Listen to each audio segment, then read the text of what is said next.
பூச போறேன், நீ கூப்பிட அந்தாலும் வரமாட்டான், இவங்க மூஞ்சில நான் கரிய பூசுறேன் அப்படிங்கிறார். அதே சமயம் அந்த வில்வையிலையை வாங்குறதுக்கு இவங்க யோசிச்சுக்கிட்டு இருக்கிற சமயம் நம்ம குருநாதர் வந்து அந்த வில்வையிலையை வாங்கி இந்த பொண்ணு கையில கொடுத்துட்டு மனசார அந்த சிவனை கூப்பிடு, கண்டிப்பா அவர் வருவாரு, உனக்கு காட்சி தருவாரு அப்படின்னு சொல்லி எடுத்து கொடுக்க இவங்களும் அதை வாங்கிக்கிட்டு மனசார அந்த வில்வையிலையை வாங்கிக்கிட்டு சிவனே போற்றி சிவனே போற்றி சிவனே போற்றி அப்படின்னு அப்படியே கும்பிட ஆரம்பிக்கிறாங்க. அப்படி அவங்க கும்பிட ஆரம்பிச்சதும் அந்த இடமே ஒரு மாதிரியா மாறுதுங்க. திடீர்னு காத்து பனி புயல் லைட்டா வீச ஆரம்பிக்குது. ஒரே புகமூட்டமா இருக்கு உள்ள. இந்த பக்கம் சதி மெய்மறந்து போய் அந்த ஆண்டவனை நம்ம சிவனை கூப்பிட்டுக்கிட்டு இருக்காங்க. கூப்பிட்டு கண்ணை முழிச்சு பாக்குறாங்க. சிவன் வந்துட்டாரா அப்படின்னு சுத்தியும் முத்தியும் பாக்குறாங்க. பார்த்தா வானத்துல இருந்து ஏதோ ஒரு புகை மாதிரி ஒண்ணு அப்படியே கீழே லேண்ட் ஆற மாதிரி தெரியும். அதை பார்த்தது எல்லா பேரும், குறிப்பா முனிவர்கள் எல்லாம் அவங்க கிட்ட இருந்த அந்த சாம்பலை எடுத்து வானத்துல வீசி ஆட்டம் பாட்டம் கொண்டாட்டம்னு கொண்டாட ஆரம்பிச்சாங்க. சிவா சிவா சிவான்னு கத்துறாங்க. அந்த புகமூட்டத்துக்கு மத்தியில லைட்டா ஒரு உருவம் தெரியுது. பக்தியில முக்தி அடைந்த முனிவர்கள் எல்லாம் ஆட்டம் போட்டுக்கிட்டு இருக்க அரகுறையா தெரியுற அந்த உருவத்தை நோக்கி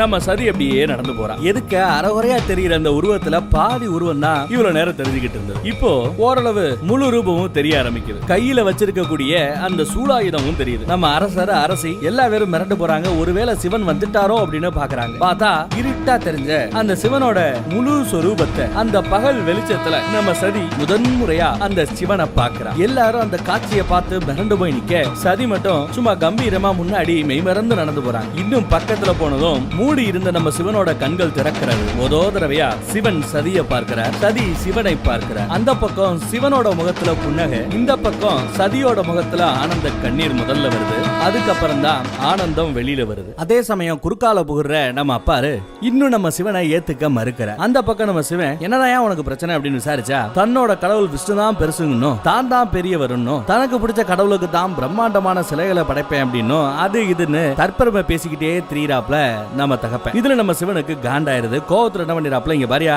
தர்மத்தின் பேரை சொல்லி சொல்லி சொல்லியே இங்க நிறைய அநீதி நடந்துகிட்டு இருக்கு. எப்பெல்லாம் தர்மத்தின் பேரை சொல்லி அநீதி தலைதூக்குகிறதோ அப்போதெல்லாம் நான் அவதரிப்பேன். எல்ல மீறி என்னைக்கு அந்த அநீதி போதோ அன்னைக்கு நான் வருவேன். அப்புறம் இருக்கியா கொய்யால உங்களுக்கு எல்லாம் அப்படின்னு சொல்லிவிட்டு சிவன் போயிடுறார். இதுல நம்ம அப்பாரு ரொம்பவே கோவப்பட்டுறாப்ல. இந்த பக்கம் பொண்ணை பாக்குறாரு கோவத்தோட. அப்ப அந்த பொண்ணு சொல்றாங்க, இல்லப்பா இந்த சிலை நீங்க ரொம்ப அழகா சிறப்பா பெருசா செஞ்சீங்க விஷ்ணுவோட சிலையை, ஆனா உள்ள கொண்டு வர முடியலையே, நகர்த்த முடியலையே, இது உங்களுக்கு ஒரு பெருத்த அவமானமே. இந்த அவமானத்துல இருந்து உங்களை காப்பாற்றணும்ன்ற ஒரே நோக்கத்துக்காக தான் சிவலிங்கத்தை எடுத்து தான் வச்சதாகவும் யாரு என்ன வற்புறுத்தல அப்படின்னு எடுத்து சொல்றாங்க. இருந்தாலும் அப்பாரு கோவப்படுறாரு. என்னதான் இருந்தாலும் நீ மனசுருகி கூப்பிட அந்த சிவனே வந்துட்டாரு அப்படின்னா அந்த லெவலுக்கு நீ கூப்பிட்டு இருக்க.